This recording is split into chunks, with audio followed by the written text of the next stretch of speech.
Israël, Adonai Eloheinu, Adonai Echad. Shema Israël, Adonai Eloheinu. Shalom, shalom, shalom, shalom. Que le Seigneur nous bénisse, que le Dieu d'Abraham, d'Isaac et de Jacob soit avec chacun d'entre nous. Abonnez-vous à cette chaîne de secrets spirituels de Jérusalem, car les vidéos qui sont contenues sur cette chaîne peuvent éventuellement vous sauver la vie ou sauver la vie à l'un de vos proches. Nous verrons aujourd'hui le secret du psaume 6. Voyez-vous, comme je l'ai déjà dit, les psaumes sont le réservoir du pouvoir de Dieu. Dieu se manifeste dans la vie de chacun de ses enfants par son pouvoir, par sa puissance. Et chaque psaume a été écrit pour répondre à un besoin bien précis. Il existe 150 psaumes. Et chacun de ces psaumes a une puissance bien précise. Parce qu'à chaque psaume est rattaché un ange. À chaque ange est rattaché une clé, ce qu'on appelle les sceaux. Donc, les psaumes sont remplis d'un pouvoir qui n'attendent que d'être libérés. Aujourd'hui, nous serons sur le psaume 6. Ce psaume pour mettre la confusion dans le camp de nos ennemis, pour créer la confusion dans le camp de ceux qui souhaitent notre chute. Ce psaume aussi a la faculté de nous retenir lorsque nous envisageons, ou bien sous l'effet de la colère, nous voulons faire du mal. Donc c'est un psaume qui est extrêmement important. Le psaume 6 est très efficace pour semer la confusion dans le camp de nos ennemis. Combien de personnes dans le secret souhaitent notre chute? Combien de personnes au niveau professionnel souhaitent notre chute? Combien de personnes au niveau personnel, même sentimental, souhaitent notre chute? Donc, il y a des ennemis autour de chacun d'entre nous. Tous ceux qui ne réussissent pas, à 90%, c'est causé à cause de leurs ennemis. Quand je parle de réussite, je parle de réussite sociale, professionnelle, sentimentale et autres. Donc les ennemis sont la cause première de nos échecs. Voilà pourquoi il est important de mettre nos ennemis dans la confusion, dans l'échec. Il faut que nos ennemis puissent s'éloigner de nous ou bien être détruits. Ou bien que la honte soit sur nos ennemis afin que nous puissions vivre dans la sérénité avec notre Dieu. Je constate que ces derniers temps, il y a beaucoup de personnes qui sont confrontées à des procès. Que ce soit des procès pour la perte d'emploi, des procès conjugaux pour un divorce, des procès parce qu'on les accuse d'avoir posé un certain nombre d'actions. Donc, on a beaucoup d'ennemis. Même l'État du pays dans lequel tu vis peut être ton ennemi. Même la justice dans ton pays peut être ton ennemi. Donc, tout cela forme le grand groupe d'ennemis. Et c'est en prévision de cela que Dieu envoie à ses enfants la connaissance nécessaire pour échapper au piège de leurs ennemis. Le psaume 6 est extrêmement important dans leur combat de tous les jours contre les forces du mal. Ici, il ne s'agit pas de confronter des esprits. Il ne s'agit pas de confronter des démons. Il s'agit de confronter des êtres humains qui sont assis, qui réfléchissent comment faire pour te faire tomber. Voilà pourquoi une bonne maîtrise du psaume 6 nous évite énormément de tragédies.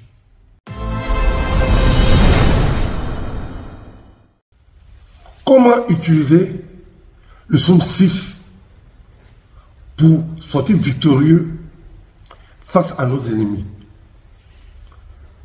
Je me rappelle l'histoire d'un jeune homme à qui on avait promis tous les malheurs du monde, qu'il n'allait pas réussir, qu'il était un échec social, qu'il n'allait jamais briller. Voyez-vous, arrivé à un certain moment, ce jeune a pensé qu'il était effectivement destiné à vivre dans la honte, dans l'échec permanent. Et ce jeune-là est tombé un jour sur le secret du psaume 6. Ce jeune, que je connais très bien d'ailleurs, a pu se réaliser. Tous ses ennemis d'alors sont restés dans la confusion. Il est devenu plus important qu'eux, plus riche qu'eux, plus fort qu'eux, et à tout point de vue, meilleur à eux. Pour dire, une bonne utilisation du psaume 6 nous permet d'avoir une vie épanouie et radieuse. Voilà pourquoi il faut l'utiliser régulièrement. Il est important de préciser que tous ceux qui utilisent les psaumes n'auront pas forcément les mêmes résultats. 1000 personnes vont utiliser le psaume 6, il y aura 1000 résultats différents. Parce que l'efficacité d'un psaume dépend de la personne qui l'utilise, de ton passé, de ta foi, de ta détermination, de ta purification et de l'état de ton cœur. C'est-à-dire, si ton cœur est noir, tu ne peux jamais avoir les mêmes résultats que celui qui a bon cœur. Si ta bouche est dans toutes les affaires sales, dans le commérage, dans les calomnies, tu ne pourras jamais avoir les résultats que quelqu'un qui a le cœur pur. Donc, 1000 utilisations de ce psaume-là, il y aura 1000 résultats différents. Donc, le résultat de ce psaume dépend de ton état de cœur. Si ton cœur est noir, tu auras un petit résultat. Si tu as un bon cœur, tu auras un grand résultat. Donc, comment utiliser ce psaume? La première manière d'utiliser ce psaume, c'est de l'utiliser chaque jeudi. Cela doit faire partie de tes prières du jeudi. Parce que le jeudi, l'ange qui est rattaché à ce psaume-là agit efficacement sur la terre. Donc quand tu fais ce psaume-là le jeudi, la puissance de ce psaume-là est multipliée par 5, par 10. Tu le fais un autre jour, ça agira, mais pas à la même vitesse et à la même puissance que celui qui le fait le jeudi. Comme je l'ai dit tantôt, la puissance d'un psaume dépend de celui qui l'utilise. Celui qui a utilisé au préalable des huiles d'onction, préparer son corps, son âme, son esprit à rencontrer son Dieu, n'aura pas les mêmes résultats que celui qui se lève un matin, qui connaît le secret du psaume et puis qui commence à le faire. Il aura des résultats, mais pas à la même hauteur et pas dans le même éclat que celui qui a déjà eu des purifications, ses bains, son application d'huile d'onction. Donc, il faut utiliser ce psaume-là les jeudis. Et tu le fais chaque 3 heures de temps. C'est-à-dire à 6 heures, à 9 heures, à midi, à 15 heures, 18 heures, 21 heures. Donc, tu vas faire un cycle de récitation de ce psaume chaque 3 heures de temps. Et tu verras les promesses de Dieu s'accomplir pour toi. Et tes ennemis, cachés ou visibles, seront tous dans la confusion. Que le Seigneur nous bénisse. Shalom. Shalom, shalom, shalom, shalom. Que le Seigneur nous bénisse. Que le Dieu d'Abraham, d'Isaac, de Jacob, le Dieu de tous les patriarches, soit avec chacun d'entre nous. Aujourd'hui, nous verrons le secret puissant du psaume 7. Ne manquez pas de vous abonner à cette chaîne YouTube, car les secrets qui s'y trouvent peuvent éventuellement vous sauver la vie ou sauver la vie à l'un de vos proches. Comme je l'ai dit tantôt, nous verrons le secret puissant du psaume 7. Le psaume 7 est utilisé à deux fins utiles. La première fin, c'est de pouvoir créer une harmonie familiale. Et la deuxième chose pour laquelle on peut utiliser le psaume 7, c'est d'appeler Dieu pour qu'il soit ton bouclier. Donc, le psaume 7 a une importance assez capitale pour quelqu'un qui veut créer une harmonie dans sa famille et demander à Dieu d'être son bouclier. Parmi nous, combien de personnes, combien de chrétiens peuvent se taper la poitrine, mais lever la main pour dire que Dieu est leur bouclier? C'est bien beau de réciter des versets bibliques. C'est bien beau de se masturber l'esprit avec des vérités imaginaires. Quand Dieu est le bouclier de quelqu'un, quand on regarde la personne, on le sait. Si Dieu est une muraille entre toi et puis les forces du mal, quand tu regardes, on le sait. Mais si Dieu n'est pas avec toi, et que ce sont des versets bibliques qui sont sur ta bouche, en train d'être récités comme un poème, quand tu regardes aussi, on le sait. Voilà pourquoi cette vidéo est destinée à toutes les personnes qui souhaitent que Dieu soit leur bouclier. Évidemment, comme je l'ai dit, pour ceux qui n'ont pas suivi mes précédentes vidéos, à chaque psaume est rattaché un ange. Et à chaque ange est rattaché un sceau, c'est-à-dire une clé. Donc si quelqu'un n'a pas la clé d'un psaume, tu peux le réciter pendant 30 ans, ça ne te servira à rien. Tu peux prier le psaume du matin jusqu'au soir, ça ne te servira à rien. Parce que c'est la clé du psaume qui fait que le psaume devient agissant dans ta vie. Donc, je vais vous donner une clé du psaume 7 pour que Dieu devienne ton bouclier. Nous sommes entourés de problèmes qui n'en finissent point. Surtout en Afrique, au-delà de la pauvreté, nous sommes confrontés à la magie noire, à la magie blanche, à l'occultisme, à des loges mystiques telles que la Rose-Croix, la franc-maçonnerie, la Golden Dawn, et les plus dangereux, les nécromanciens. Donc on est confronté à toutes ces forces du mal-là, qui sont concentrées et qui visent un seul but, détruire l'église de Dieu. Lorsqu'on parle de l'église de Dieu, il ne s'agit pas de bâtiments, il ne s'agit pas de murs. L'église de Dieu, c'est toi et moi. Tous ceux qui ont reçu la bénédiction et l'étoile de Dieu sur leur vie. C'est ceux qui sont l'église de Dieu. C'est vrai qu'il y a beaucoup de personnes qui sont des abonnés à l'église qui pensent qu'elles appartiennent à l'église de Dieu. Ce n'est pas le cas. Je parle de ceux qui sont véritablement enfants de Dieu, qui sont nés de nouveau et qui ont accepté le Seigneur.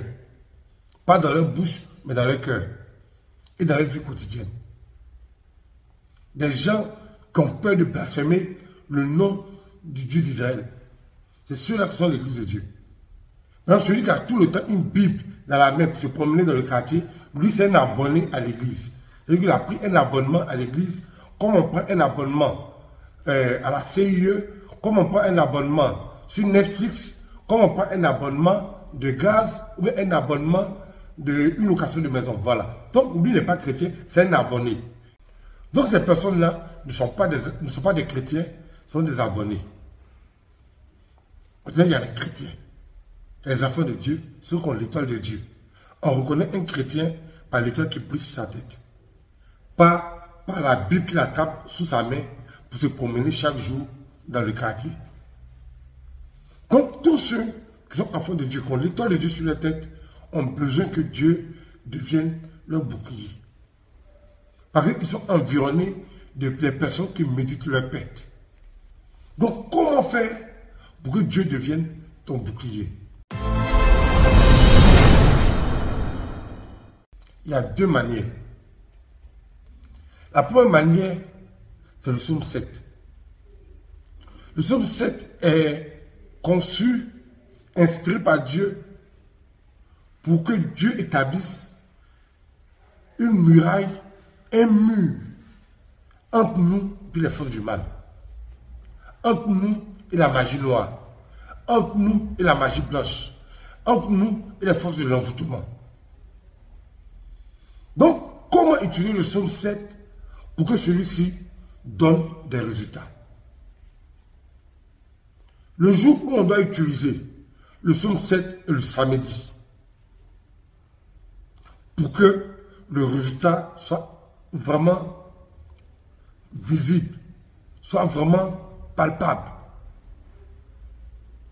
Donc, quelqu'un qui utilise le psaume 7 n'importe quel jour de la semaine, c'est un psaume du Seigneur, ça marchera.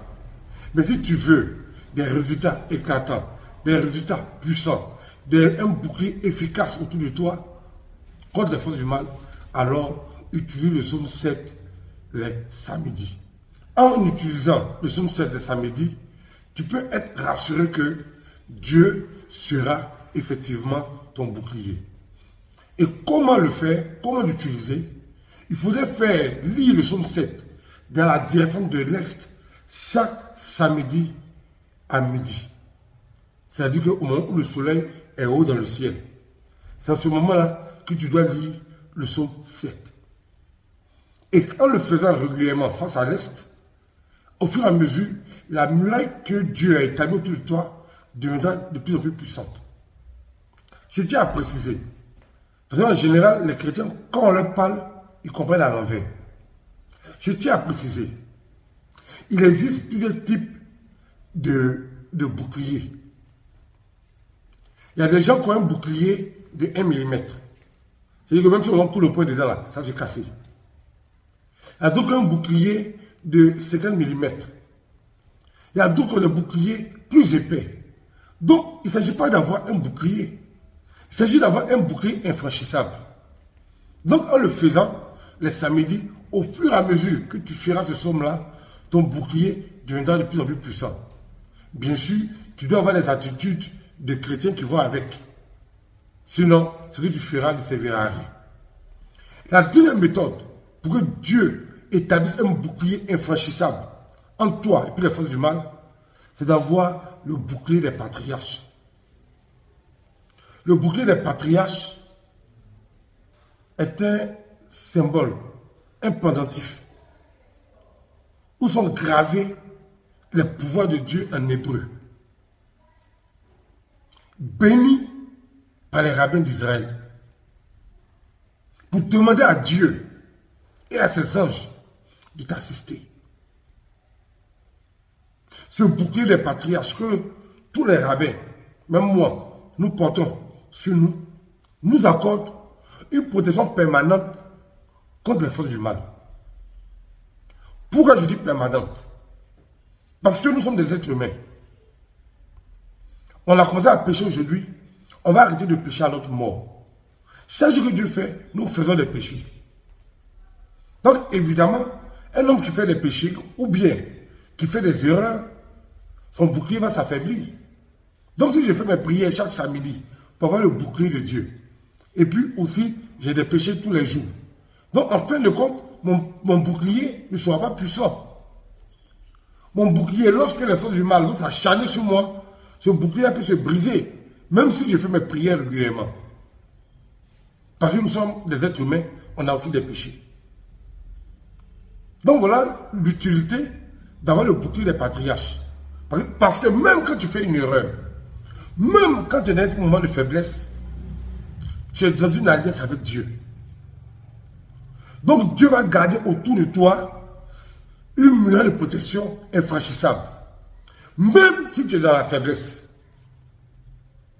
même si tu fais des erreurs, tu auras le temps de te repentir. Mais Dieu gardera sa protection vis-à-vis de toi. Voilà pourquoi il y a des gens qui sont chrétiens depuis des années. Ils ont toujours tourmenté par la sorcellerie. Parce que même, non seulement ils n'ont pas de partie spirituelle efficace, et même quand ils prient, eux-mêmes par leur péché, ils annulent leurs prières. Donc, même si tu fais tes prières le samedi, il faut avoir une vie décente. Une vie qui est remplie d'amour. Une vie qui est remplie de compassion. En cela, tes prières du samedi seront efficaces et Dieu deviendra ton bouclier. Et pour ceux qui le peuvent, faites tout pour avoir le bouclier des patriarches. Parce que la vie d'un être humain ne tient qu'à un fil. Une maladie, un malaise, un accident, un envoûtement, une sorcellerie peut emporter un être humain à n'importe quel moment. Si tu le peux, aie ton bouclier des patriarches. Si tu ne le peux pas, alors tu fais les prières et invocations du psaume 7 chaque samedi à midi. Et tu verras la gloire de Dieu. Shalom. Shema Israel Adonai